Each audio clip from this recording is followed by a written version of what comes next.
Hello and welcome to today's Aura webinar. I'm tickled pink that you're able to join us today.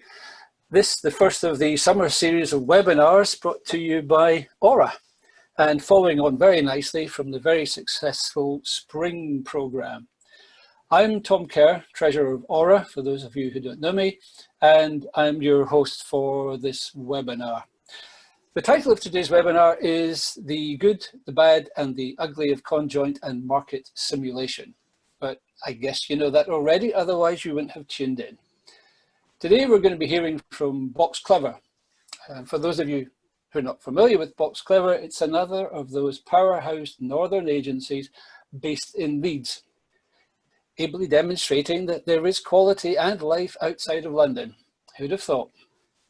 I'm delighted to be able to introduce our speaker from BoxClever, Sam Gardner.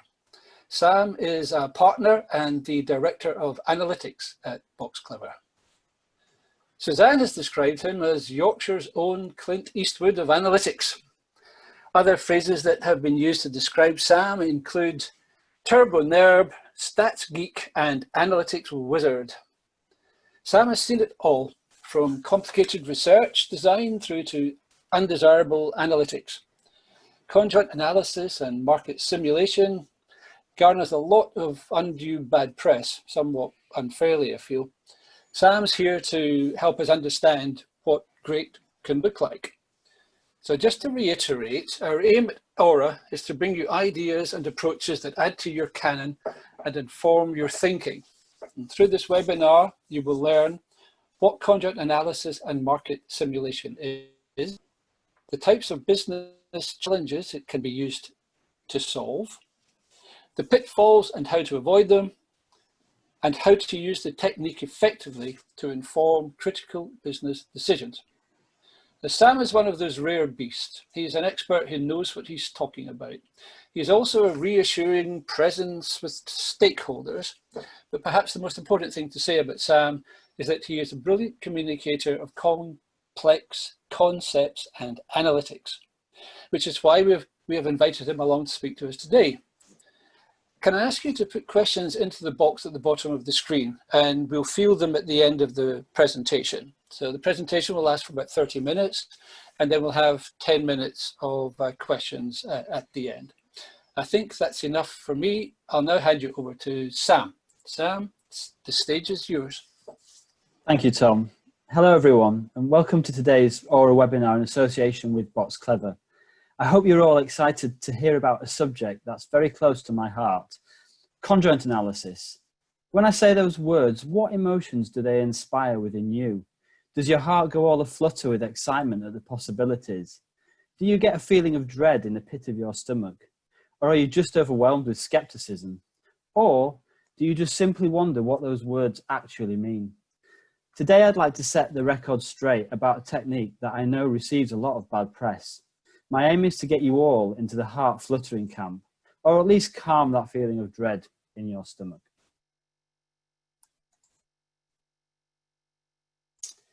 Before I get stuck in, for those of you who don't know me or BoxClever, please don't worry. I'm not going to turn the first half of this session into a creds meeting, but I would like to give you a couple of minutes worth of context so that you appreciate my background. As an agency, BoxClever helps organizations grow through the delivery of winning proposition. By proposition, I mean any element of the services or products that we take to market.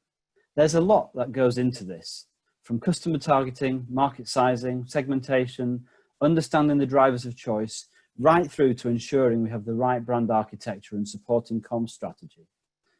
But at the heart of our business is the development of proposition, the collaborative, innovative ideation process that leads to game-changing or incremental proposition development through to proposition evaluation and pricing strategy. And it's here at the hard edge of proposition development and evaluation where conjoint analysis has a real role to play.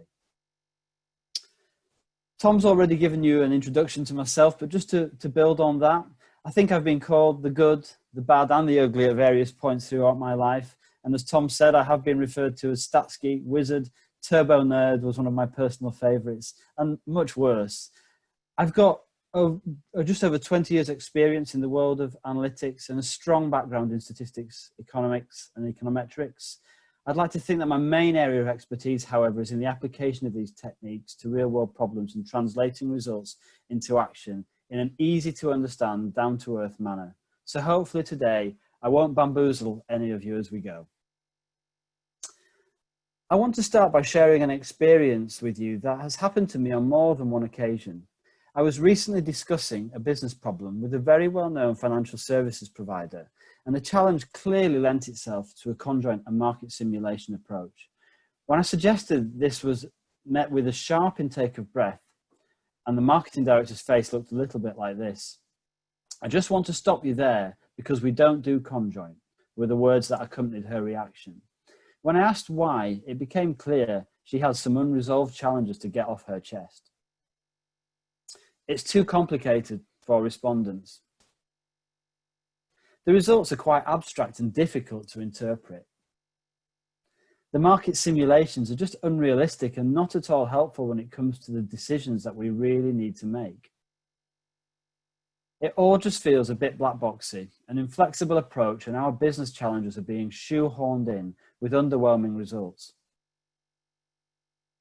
In the end, we managed to reassure and convince the marketing director to use a conjoint approach. And halfway through our debrief, she stopped me again, but this time it was to tell the audience that's how you do conjoint. So we obviously got it right on that occasion, but before I launch into the do's and don'ts, I think it's important to address the elephant in the room. What is conjoint analysis and market simulation? Every day we're faced with choices: what to eat for breakfast, how to travel to work, or not, as the case may be at the moment, which phone to buy, which gin to buy, who to take my car insurance with. If we want to understand how people make these decisions as researchers, can't we simply ask them? Consumers, however, are poor witnesses to the decision they make. They give top-of-mind answers and find it difficult to articulate the things that really matter to those of us tasked with getting products and propositions right, like the trade-offs they instinctively make between price, brand, features and flexibility. If we were to pose all the intricate questions to consumers that we really need answering, they'd struggle to give us the answers we seek. For example, how much more are you willing to pay for a pair of blue Nike Air Max versus grey suede Adidas Samba? This is the kind of reaction you'll get to that direct question. But thankfully, there's a simpler way. We can just ask people to do what they do best, make choices. And if we set these choices up in a specific way, we can get to the answers we want. So which would you choose? Well, out of 100 people we asked, the majority chose Adidas, indicating that most people wouldn't pay an extra £20 for the pair of Nike trainers. But when we presented them with the choice at a different price point, Nike at £50, not 60, half chose Nike and half chose Adidas, indicating that on average, consumers are willing to pay £10 more for the Nike than the Adidas. And that is the essence of conjoint analysis. It's a technique for decoding how people make decisions. It works simply by asking people to make decisions and looking at how changing the features, the attributes, alters the decisions that they make. There are many different conjoint techniques, all designed to deal with different types of decision making. Some help us when decisions are complicated and involve many different factors, whilst others are better for informing price decisions. Choosing the right technique for the right challenge is really important. And I will touch upon this today, but I'm not going to give you chapter and verse on the different techniques that are out there. If anyone is looking to understand the ins and outs of conjoint analysis further, I'd be more than happy to pick up separately outside of this session. So what about market simulation? Conjoint analysis is a statistical process. By observing the choices people make and how different factors influence those choices, we can construct a simple equation to predict the future choices people might make. In essence, what we do is we assign to each attribute a utility value that an individual derives from making a particular choice. Let me take you through an example. Imagine we gave an individual a choice between two cars. Through the conjoint exercise, our statistical process has determined that the utility for this person attaches to the Ford car is 1,000, and the utility they attach to the Mercedes A-Class is 10,000. The values themselves don't really mean anything. They just determine the individual's preference. Because the utility for the Mercedes is greater than the utility for the Ford, this individual prefers the Mercedes over the Ford. But what happens when we take price into account? The Mercedes is more expensive than the Ford, and the disutility attached to the higher price point outweighs the utility attached to the Mercedes. As a result, the overall utility for the score for the Ford is higher than that for the Mercedes when we take price into account. And this individual would choose the Ford. In the example I've just given, we were talking about a single person's choice. But through the wonders of modern research techniques, we're able to capture the choices across thousands of individuals and build up a representative quantification of the percent who would choose each option. And that's the essence of market simulation. Okay, so back to our three protagonists. Hopefully from what I've outlined so far, this sounds like a great technique. But my experience shows that the bad press conjoint and market simulation receives tends to stem from two key areas. The bad, poor survey design. As you can imagine, it's very easy to get carried away with this technique. If we can understand the role of price and car model, why don't we also look at the role of colour? Great idea. What about whether a car has 3 or 5 doors? Sounds logical. And the sunroof? Definitely. What about other things? Cruise control, fuel type, seat colour, trim, cup holders, furry dice. Hang on. From our perspective, these are all really important elements to understand and get right. But think about this from a consumer's perspective. When buying a car, they will have preferences on many of these things, but some will be much, much more significant than others, and not all will be decided upon at the same time. Imagine you were flying to Spain on holiday. The chance would be a fine thing. But if you were and had the following flight options to choose from, which would you choose? Have a look at the screen for a couple of minutes and have a think about which choice you would choose. There's quite a lot going on here, isn't there? Now imagine you were presented with 10 to 15 screens like this, and each time the options varied. It would be quite an arduous exercise, wouldn't it? How many of you shortcut the decision-making process and look at the brand and the price, only then, once you've done that, go on to double check the flight time, and then everything else was largely ignored? You might have looked at most of the factors when reviewing this screen, but after 5 or 6 screens, as a respondent, you'd certainly start to shortcut the decision-making process. Now imagine you are actually choosing a flight. The decision-making process would be more step-by-step than this exercise allows. First, you'd probably work out the ideal time of day and airport before you start looking at flight options. Then you'd be focused on the price, the flight duration, and the airline. Only after you've actually selected the flight would you probably start to consider the remaining elements.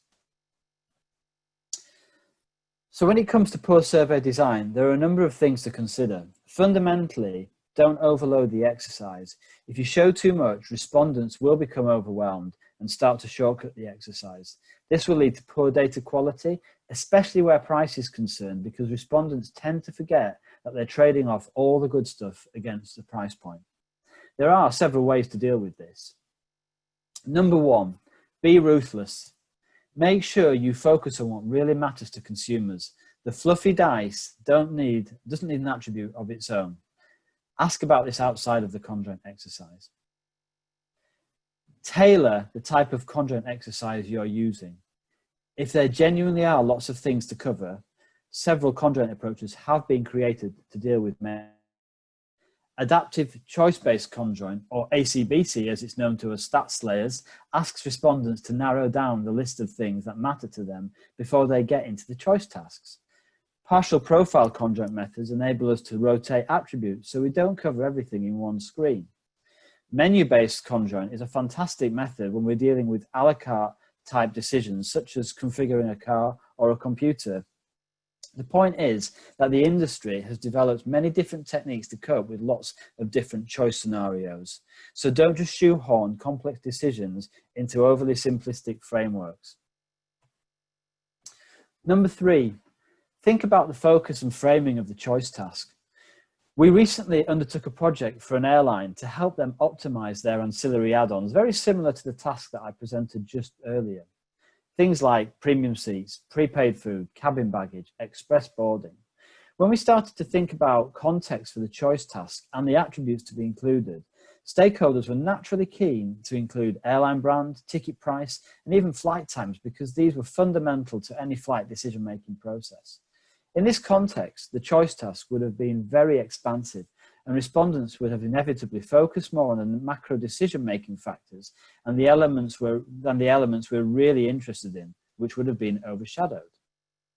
The key to the success of this project was acknowledging that the airline ticket purchase decision predominantly breaks down into 2 parts. First, the route, time, airline, and ticket price, then the ancillary add-ons. So we recruited a sample of respondents who had recently flown with the airline brand in question and put them back in the context of that decision-making process. We asked them about the details of that journey, and then we asked them to imagine they were repeating the journey and had already selected the airline, the ticket price, and flight time. We then asked them to focus on the ancillary product choices they could make and framed the conjoint exercise from there. We even gave them the option to tell us if they would walk away from the purchase in the event that the ancillary product choices were too unacceptable. This made the whole exercise much easier for respondents, and it focused the whole project more effectively on the elements we needed to make decisions on. Number 4, make sure the exercise is as realistic and engaging as possible. Many conjoint exercises aren't as glamorous as they could be, and a lot of the time, as long as we've followed the previous rules, this isn't a huge problem. But the more we can make an exercise look like the real thing, the more closely the results will mirror reality. Shelf tests are a great way to enhance realism when appropriate, as is mocking up or wireframing a website design, such as the price comparison website example here. So in summary, 1, be ruthless with what you include and what you don't. 2, consider the type of conjoint exercise you are using. 3, carefully think about focus and framing. And 4, try and make your exercise as realistic as possible. Okay, and now for the ugly. Poor analysis. I mentioned earlier that conjoint analysis is a statistical process, the raw outputs of which are the utility scores, like I used in the car example earlier. There's a natural tendency for analysts to report these utility values, but there is a problem with this. If you recall the car exercise earlier, the utility scores themselves have no intrinsic value. What does a value of 1000 really mean? The minute researchers start to report utility values, no matter what they do to them to make them seem a bit more logical, such as turn them into indices, we start to run into problems. Yes, utility values can tell us that the blue car is preferred to the red car, as exemplified in the chart on screen now, but on their own, they tell us nothing about the impact that changing from blue to red will have on choice. When it comes to analysing conjoint data, my golden rule is steer clear of reporting utilities. The whole point of a conjoint exercise is to predict choice, so always focus on this. If we offer a red car instead of a blue car, how will the percent who choose our car change? If we add a sunroof, what proportion will choose that optional extra? The minute anyone starts reporting utility coefficients, just ask them if they can look at the same analysis through the lens of market simulation and choice. So you can see here on the chart on screen that rather than reporting the utilities, what we are reporting are the percent who choose the car if it was those different colours. It gives you the same insight. It tells us blue is preferred and orange is not preferred. But it does so in a much more intuitive way. But using market simulation brings me on to the second part of ugly, which is poor market simulation. Broadly speaking, there are three key challenges to address. Firstly, because analysis often focuses on the utilities, simulation can get missed entirely or barely used at all. And this is where so much criticism of Conjoint stems from and why it gets a lot of bad press. Many end users haven't seen the good stuff and just see it as an overcomplicated statistical technique. Secondly, and this is more often the case, the market simulation isn't realistic and often loses credibility with stakeholders. And finally, even when simulations are set up correctly, they don't actually end up supporting decision making, which is where the real commercial value lies. I feel like I've already adequately covered point 1 when discussing the pitfalls of reporting utilities. So now moving on to point 2 in more detail, unrealistic simulation. One of the most common questions I get asked is, how accurate are the results from a market simulation tool? This is a very loaded question. Will the market simulation tool forecast sales? No, market simulation tools based on Conjoint results are not designed to do this. But are they accurate in identifying the right course of action for our business to take? Yes, they can be very accurate when used correctly. I often think it's the setting of unrealistic expectations in relation to simulation tools that are their downfall, rather than the lack of realism in the simulation itself. For example, a very typical business challenge is, what price should we charge for our product? Naturally, organizations want to be able to forecast sales volumes, revenue, and profitability at different price points to definitively answer this question. Many of the variables to do this credibly, such as operating costs and distribution, lie outside of a humble Conjoint exercise. Researchers often try to calibrate simulations to reflect sales, and this can help, but it also runs the risk of overcomplicating the analysis. I always encourage people to view market simulations as a bit of a laboratory exercise where many factors are controlled for, so that we can isolate the effect of those things we're really trying to understand. Many laboratory exercises involve a test and control approach, and we can apply this same thinking to market simulation. Our control, or business as usual scenario, should represent the status quo. What happens if we do nothing? Our test, or new scenario, should change the key elements we're interested in measuring the impact of. We can then analyze the difference between the two to determine if the change is a desirable one or not. So back to my pricing example. Our car manufacturer wants to understand if they can charge more for their car. Firstly, we establish the business as usual simulation. This includes their current car at its current price, and it also includes a competitive set. This part is important, as whenever we run a simulation, we need to give our consumers alternatives to choose from. Within the simulation tool, we can then change the price and quantify the impact on take-up and revenue. In the chart here, the business as usual take-up rate, is represented by the blue bar. And we can see that at our current price of £10,000, just under 25% choose our manufacturer's car. Using the simulation tool, we can see that as we increase price, take-up falls. We can calculate the revenue per 10,000 consumers and see that revenue is maximized at a price of £12,750. So the answer to our car manufacturer's question is yes, you can charge more and increase revenue. There are lots of different ways to set up market simulations, but invariably, this principle of test versus control works very well. And the mantra of planning, not forecasting, is a great way to get end users into the right mindset and manage expectations. So moving on to my final point about poor simulation, the point about not aiding decision making. At the very outset of any Conjoint project, we need to be fixated on the end decisions that we're trying to make. A missed attribute or level can literally be game over for a project of this nature. We like to kick off Conjoint and market simulation projects with a bit of a projective exercise. We sit down with stakeholders and we ask them to imagine we've just delivered the results of this project and you're sat at your desk about to make some key business decisions. What are those decisions? What are the high-level decisions? To launch or not to launch? What type of result would make you launch? What are the tactical decisions? Is it red or blue? Do we include a sunroof or not? What data would you need to see to inform these decisions? There is often a commercial analyst or team of analysts working in the background with their own complex business model that is central to any financial decision. It's important they are involved from the very beginning. It's important we understand the gaps in their financial plans and how this research can fill those gaps right down to the specific cells in an Excel spreadsheet. Take the time at the outset to understand the needs in depth and plan out your analysis before you even start to set up the research, and the end result will be much more valuable. So let me finish by summarizing.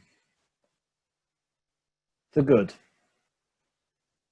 When everything comes together, conjoint analysis and market simulation is one of the most powerful, flexible, and commercially valuable approaches we have in our armory. When done well, the exercise should not be daunting from a respondent's perspective. The choice tasks should be structured in a way that is intuitive and representative of how decisions are made in reality, and they should be framed appropriately to focus on the business challenge we're trying to address. The analysis should not be overly complicated. If it's based on the outputs from market simulations, then it should be easy for anyone to follow. The simulations should be set up in a logical way, using test and control approaches, and embracing the fact that they are planning tools, not forecasting. And those making the decisions should have been involved from the very beginning so that the analysis dovetails with their planning. If you follow these golden rules, you should see less of this and more of this. Thank you for listening. Does anyone have any questions? Tom, have you been collating questions as we've gone? Yes, thanks, Sam. Great presentation. Yeah, there are questions that have come in. I've picked up one in the chat box. It's a good place to start. It's impossible to cover all brands. This is from Chris Carr. It's impossible to cover all brands in a category during a conjoint analysis. So how do you ensure the simulation is realistic? And I think this is a big question, because do you include brand, and how do you set about doing that? So this is a really good question, and I kind of have very conscious that I've skirted over the whole area of competitive set. So there's a couple of ways to do this. I think you're absolutely right. You can't include every brand, but nor do you need to include every brand. What we've found through simulations where we work really hard to include, say, 20 to 30 brands, the result you get from a simulation with that many brands in is virtually the same as a simulation with, say, 15 or so brands in. So what happens is you add more and more brands to your simulation as a competitive set, you start to get diminishing returns in terms of increased realism of the exercise. The really important thing is to make sure that that competitive set, that set of alternative options, is representative of the key players in the market. So and that often what I find is, if you look at in any category, just say, well, let's have a look at the key sellers, and you can very quickly whittle that list down to a viable competitive set. The other way of looking at this is to say, actually, we're so focused on a certain element that we don't even want to consider alternative brands. And the airline example I gave was a good example of where we're purely thinking you've already made the purchase decision, you're making incremental decisions. If those choices are so bad, you might go elsewhere. And in that scenario, you don't need to even have a competitive set. You just need to give them the choice in the exercise to opt out. And that's the kind of what's called the non-option. So there are ways to build quite realistic simulations without many competitors in the mix. Thanks, Sam. Good response to that one. You mentioned through the presentation ACBC, which is the way that you reduce the number of attributes. Now, Ruth Hinton's asking a couple of questions here. How can you be confident that the choices you present through that reduction process, presumably, are what's important to customers, and that nothing's left out? So I guess there's a kind of attribute range of factors there.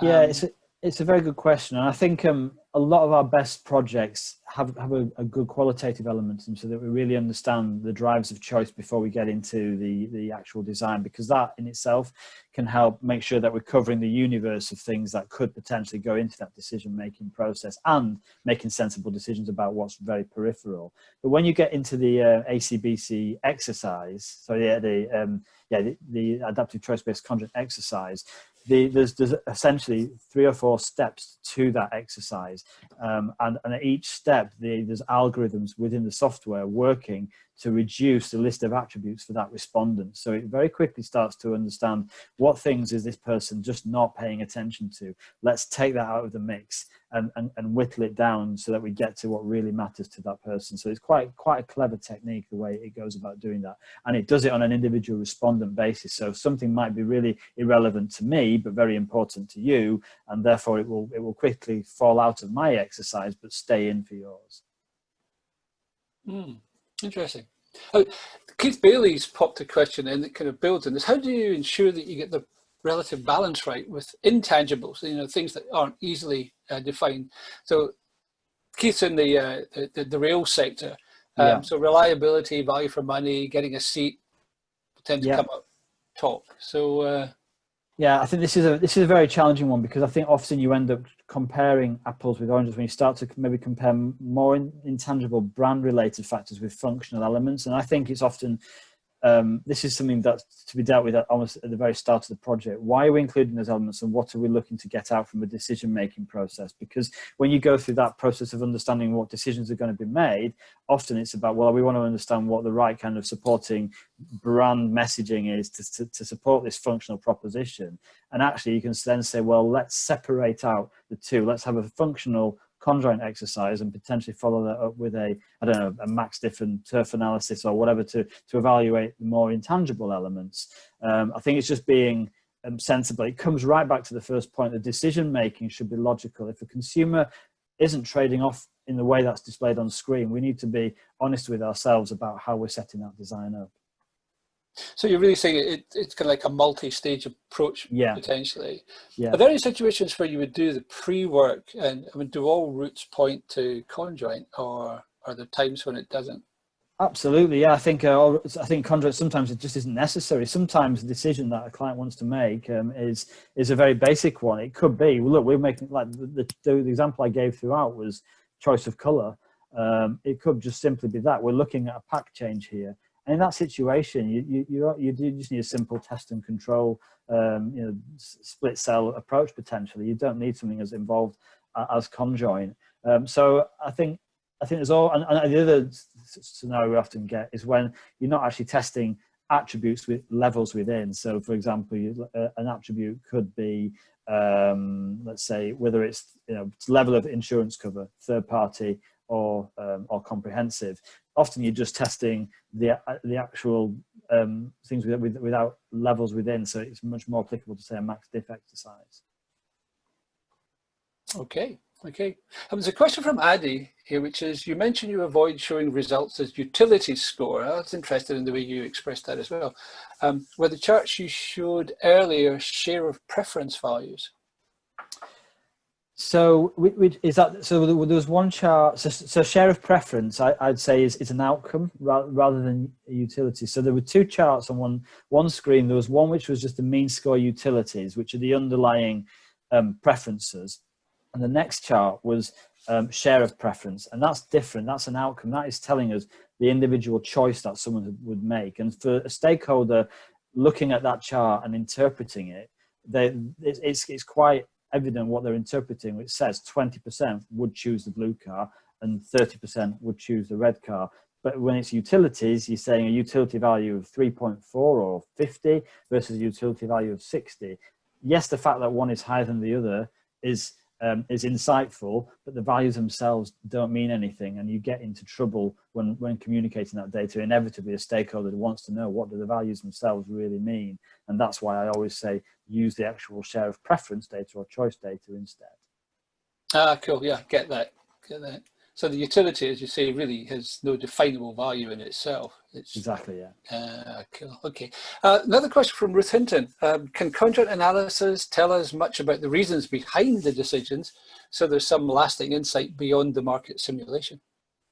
So that's a very good question. So it is a very functional technique. It is about understanding what the decisions are rather than the why. So some of the ways we actually get to that is obviously, within a survey, a conjoint exercise can take up about between 5 to 8 minutes usually, off the top of my head, and does give you a peripheral space to ask more diagnostic questions about reasons why. The other thing we'll often do with a conjoint exercise is slice and dice it by different subgroups, because that in itself can help us infer, you know, some of the driving factors behind the decisions that are made as well. So you know, that's how we'll try and often, you know, add that diagnostic element into the project.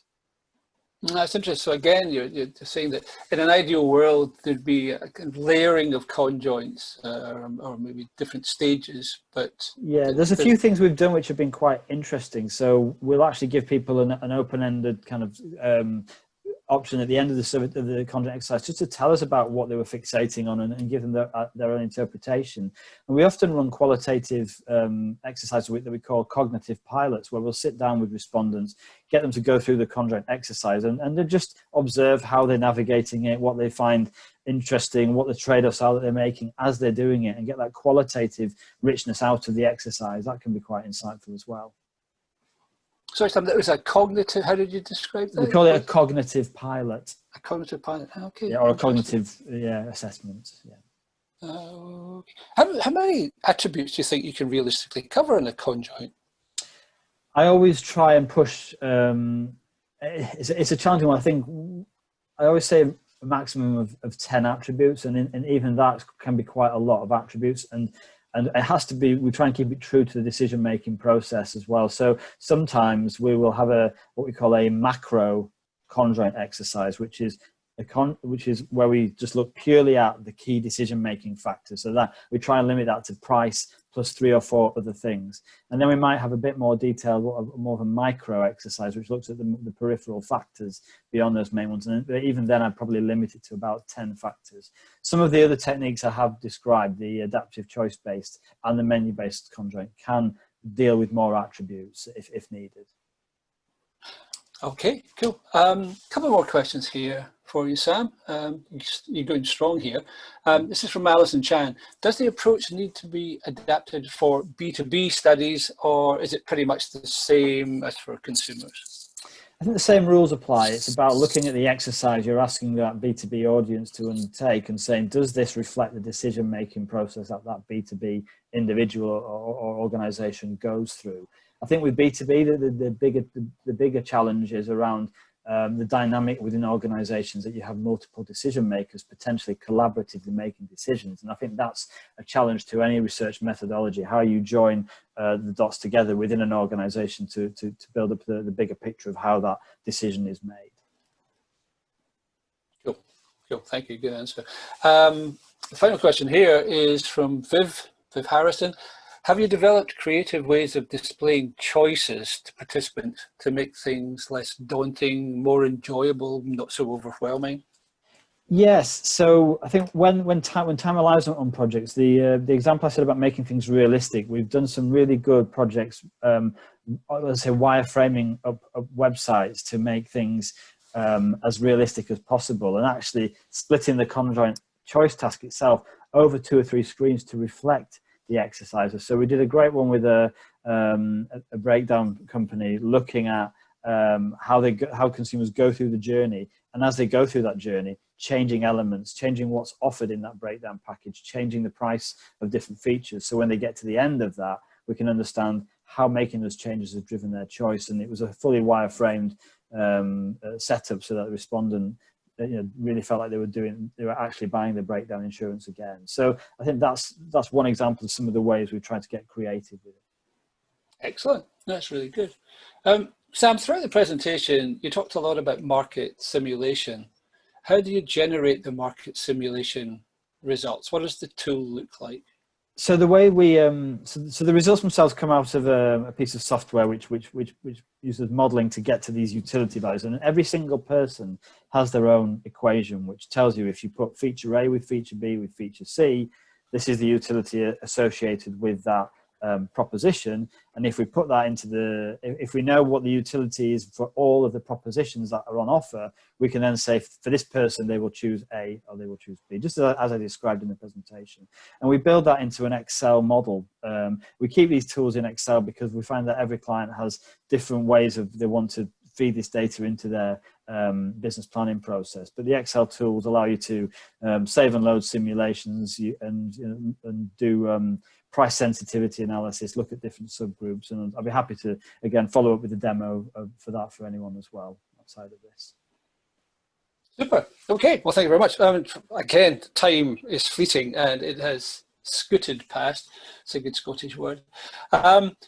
I'll just simply say thank you to everybody for taking part today, and a very big thank you to you, Sam, for a fascinating presentation, and you did deliver it in such a simple, straightforward way, and often making the complex simple is one of the toughest things to do, so thank you very much for that. When I first read the title, I read it as Conjoint Analysis and Stimulation, and I think you could use either title because stimulation would have worked just as well. It was a very stimulating presentation. The presentation, and in fact all of our presentations, are available to members on the Aura website. So you'll find it in the Knowledge tab. Suzanne responds very quickly. It will be there, I'm sure, by close of play tomorrow. I should also remind you, whilst I'm at it, that the next Aura seminar is on Wednesday, the 9th of July. So register now for that. It's going to follow the same pattern as the previous seminar. Zoom seminar, I should put the tag Zoom onto it. It will be 3 pairs of presentations through the day, suitably spaced so that you have time to fit in all of those responsibilities that need to be dealt with during the new normal day, as we refer to it, including educating kids and the like, these tough challenges that many face. So thank you again, Sam. Thank you everybody for taking part.